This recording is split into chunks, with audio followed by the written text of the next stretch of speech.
नमस्कार दोस्तों, आप क्राइम तक देख रहे हैं। बात करते हैं कैश कांड की। इस मामले में अब बड़ा अपडेट सामने है। अपडेट ये है कि जो पुलिस वाले मौके पर पहुंचे थे, यानी तुगलक रोड थाने के एसएचओ समेत तमाम पुलिस वालों के मोबाइल सीज कर लिए हैं और अब उनकी जांच हो रही है। 3 सदस्यीय जो कमेटी है, जिनमें 3 वरिष्ठ जज हैं, 3 अलग अलग राज्यों के चीफ जस्टिस ऑफ कंसर्न हैं, वो अब इस पूरे मामले की जांच कर रहे हैं। इस मामले में कल हम सबने देखा था, डीसीपी नई दिल्ली देवेश महिला पहुंचे थे मौके पर। दिल्ली पुलिस असिस्ट कर रही है। एक तरफ सीजीआई का बयान है कि 15 तारीख की सुबह हटाया गया मौके से सामान। अब इस बाबत जस्टिस वर्मा का कहना है कि हमने तो नोट ही नहीं देखे। सवाल यह भी है कि अब सीज करने के लिए पहुंची है पुलिस पूरे मौके को, नोट कहां है, कितने नोट थे, कहां गए नोट। जो वीडियोग्राफी आई है उसकी भी जांच हो रही है। उनके मोबाइल भी सीज हो गए जो फायर डिपार्टमेंट के लोग हैं। प्रवेश, ये अपने आप में बड़ा अपडेट। पूरी इन्वेस्टिगेशन है ना।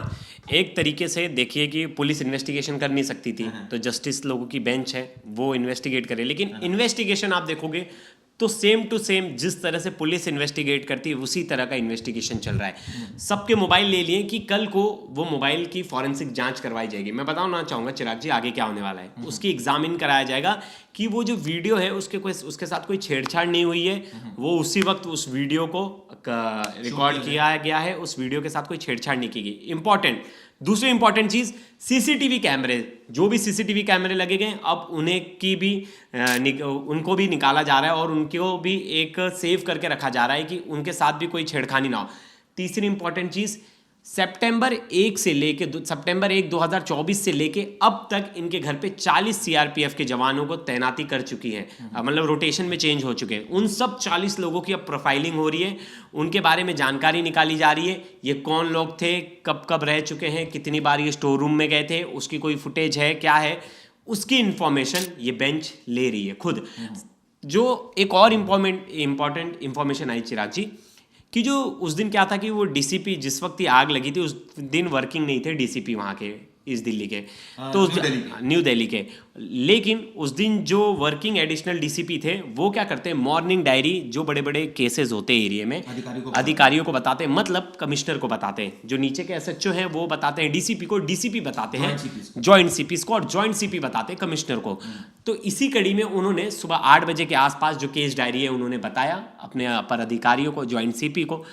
उन्होंने बताया कि यहाँ आग की घटना हुई है और यहाँ पैसे थे, लेकिन हमने कोई कार्रवाई नहीं की क्योंकि वो हमारे क्षेत्र में नहीं आता, मतलब हमारे जुरिडिक्शन में नहीं आता कि हम किसी जस्टिस के घर पे कोई कार्रवाई करें। लेकिन हमने उसकी वीडियोग्राफी कर लिया और ये है वो वीडियोग्राफी और ये है वो डिटेल्स। उस डिटेल्स को आगे पास ऑन किया गया। हम बार बार बोल रहे थे ना 8 घंटे का समय लग गया, टाइम क्यों लग गया, क्योंकि एक ऑर्डर फॉलो किया जा रहा था। उसके बाद वो जो समरी है वो आई स्पेशल सीपीस के पास, उन्होंने उस चीज़ को पढ़ा, उन्होंने उस चीज़ को जांच किया, फिर उन्होंने सोचा अब इस पे डिसाइडिंग पावर हम नहीं है, डिसाइडिंग पावर इज सीपी।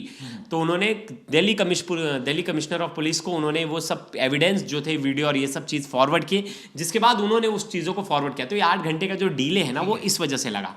बस अब देखिए, आप पूछिए इंपॉर्टेंट क्या है, अब क्या होगा आगे। क्योंकि इसमें एक चीज और भी मैं जानना चाहूंगा। सबसे बड़ा सवाल इसमें यह है, जज मना कर रहे हैं, स्टाफ मना कर रहे हैं, हमने नोट नहीं देखे।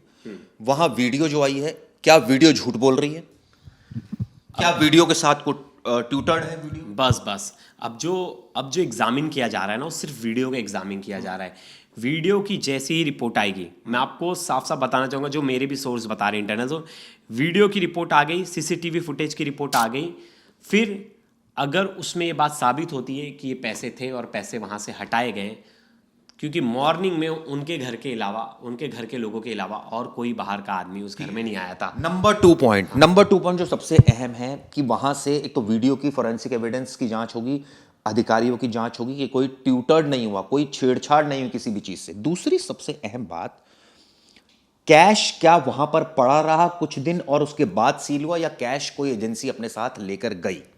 इसके बारे में कोई नहीं, क्लैरिटी है इसके बारे में। एक जो सोर्स बोल रहे हैं कि किसी ने कैश को हटाया नहीं वहां से।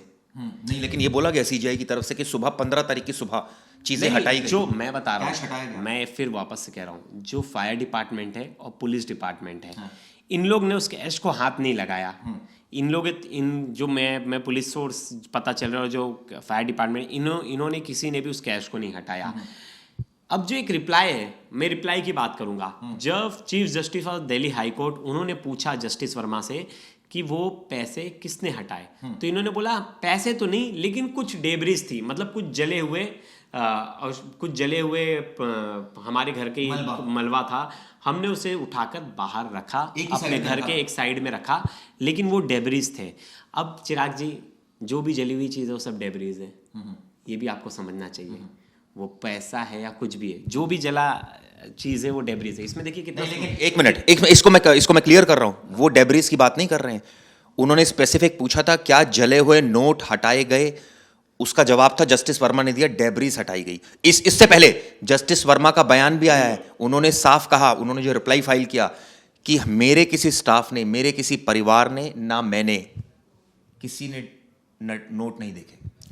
नोट नहीं देखे, नोट तो घर के बाहर बाद में मिले रिपोर्टर्स को, और बहुत सारे जो लोग गए वहाँ सफाई कर्मी, उन सबको नोट्स बाहर मिले, मतलब उस कमरे से नोट्स बाहर तो आए। अब वो नोट्स किसने बाहर लाए, इसका जवाब ही ढूंढ रही है जो ये 3 कमेटी बनी है, बेंच बनी है जो जस्टिस लोगों की, ये उसी का जवाब ढूंढ रहे हैं। और मुझे लगता है आज तारीख है 27, ये पूरी घटना हुई थी 14, अब देखिए लगभग 10 दिन से ज़्यादा का समय हो गया है। मुझे लगता है 13 दिन का समय हो गया है।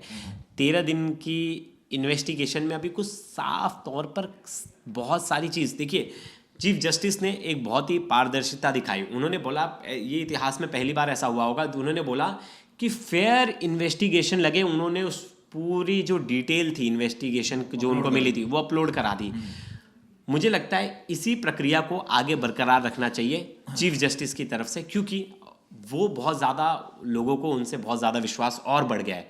चीफ जस्टिस की जो न्याय प्रणाली है, जिस तरह से उन्होंने एक्शन लिया, बहुत ज़्यादा लोगों का विश्वास बढ़ गया। नहीं, लेकिन बार बार जस्टिस वर्मा ये क्यों बोल रहे हैं बार बार कि मैंने नोट नहीं देखे, मैंने नोट नहीं हटाए, या मेरे किसी स्टाफ ने नोट नहीं हटाए? मुझसे कुछ लोग कह रहे थे, मैं देखिए व्हाट्सएप की रिपोर्ट्स पे विश्वास नहीं करता, लेकिन कुछ लोगों ने कहा कि जस्टिस वर्मा को फंसाया जा रहा है। मैंने पूछा कि क्यों, तुम्हें ऐसा क्यों लगता है? मैं बहुत सारे लोगों से डिस्कस कर रहा था, जर्नलिस्ट थे, कुछ एडवोकेट्स थे, तो उन्होंने कहा कि उन्होंने बहुत सारे ऐसे फैसले सुनाए हैं जिस फैसलों की वजह से वो चर्चा में रहे। मैंने जैसे पूछा कि पहला आप बताइए केस, तो वो केस मैंने लिख लिया था सब। तो कफील खान, ये कफील खान आपको याद होगा, उत्तर प्रदेश के गोरखपुर में जब ऑक्सीजन सप्लाई से 60 बच्चों की मौत हुई थी, तो ये वही डॉक्टर थे जो उन्होंने लापरवाही का आरोप जिनके ऊपर लगा था और 7 महीने तक जेल में रहे थे। बाद में इनको जमानत दे दी गई थी, और वो जो जमानत है वो इन्हीं की तरफ से दी गई थी। जो देखिए, इलाहाबाद हाईकोर्ट ने अपने कार्यकाल के दौरान जस्टिस वर्मा ने इस अहम फैसले को सुनाते हुए डॉक्टर को जमानत दी थी। डॉक्टर को जमानत देने के बाद उसकी चर्चा हर जगह हुई, ह्यूमन राइट्स कमीशन, दुनिया भर के न्यूज़पेपर्स ने उसे कवर किया, क्योंकि ऐसा माना जाता था कि जिस डॉक्टर ने आवाज़ उठाई उसी को जेल में डाल दिया गया, ऐसा आरोप लगता था। तो एक तरह से दिखा कि ये एक फैसला था, वो थोड़ा सा, हम जिस लैंग्वेज में बात करते कि थोड़ा सा ऐसा था कि जिसकी लोग एक्सपेक्टेशन कर रहे थे कि यार उस आदमी को तो गलत फंसा दिया गया। एक दूसरा मामला ईडी की शक्तियों को लेकर है।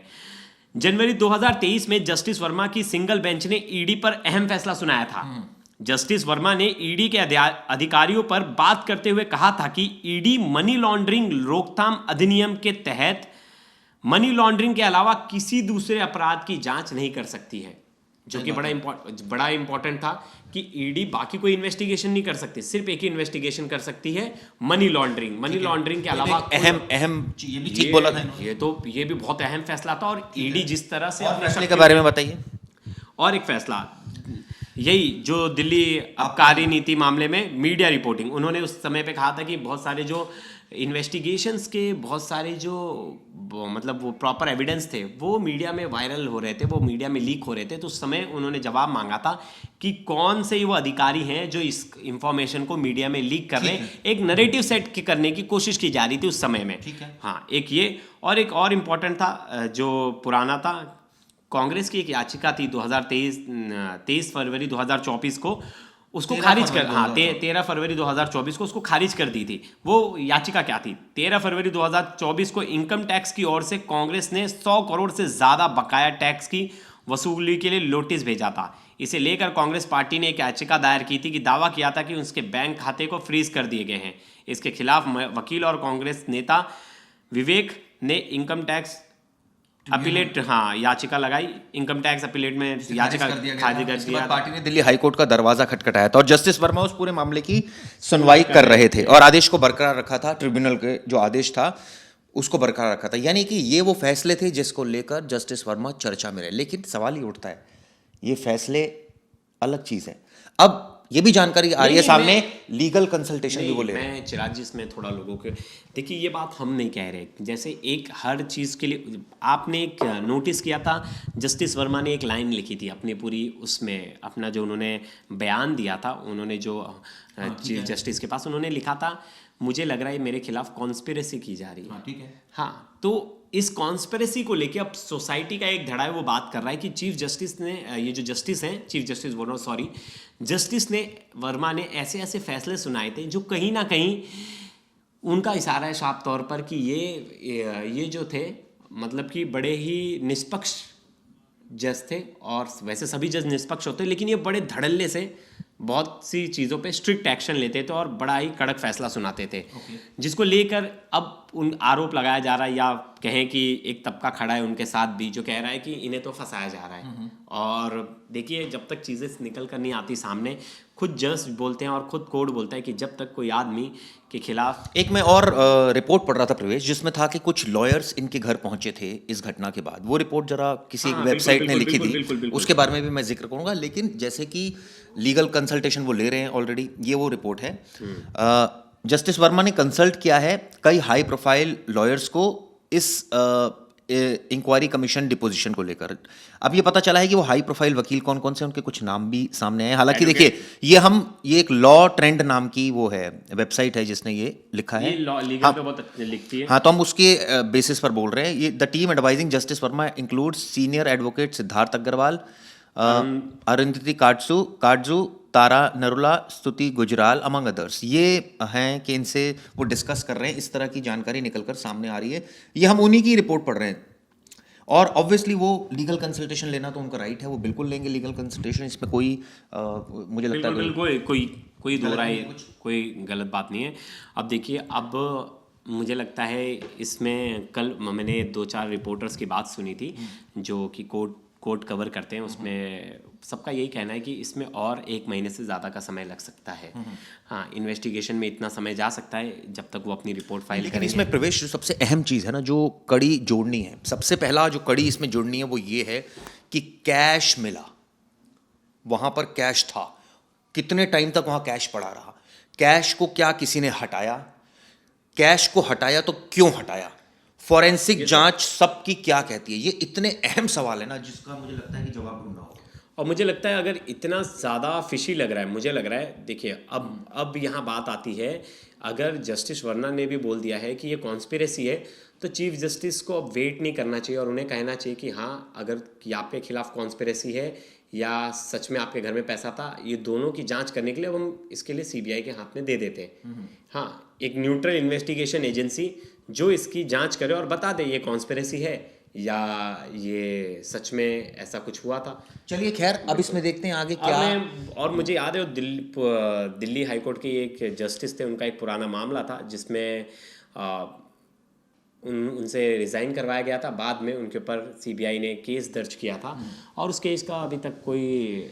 चलिए, इस केस में आगे क्या होता है देखते हैं। इस केस के सभी अपडेट्स आपको लगातार हम प्रोवाइड करते रहेंगे, बारीक से बारीक जानकारी आप तक लाएंगे ताकि जो सच है वो सामने आ सके। कई अभी भी ऐसे सवाल हैं जो साफ नहीं है। सबसे अहम सवाल ये कि कैश को लेकर बड़ी विचित्र स्थिति है। कैश था, वीडियो सामने ही, सबको दिखा कैश, लेकिन जज साहब कहते हैं मैंने कैश नहीं देखा। दूसरी बात इसमें, क्या कैश को सीज किया गया? अगर था, अगर नहीं सीज किया गया तो क्यों नहीं सीज किया गया, कब तक उसको सीज किया जाएगा, क्या अब सीज किया जा रहा है, कैश कितना था, कितने नोट जल गए, कितने नोट बच गए, ऐसी तमाम चीज़ें जो आने वाले वक्त में साफ होगी। ये वीडियो किस लिए की जरूरत है। शुक्रिया, धन्यवाद।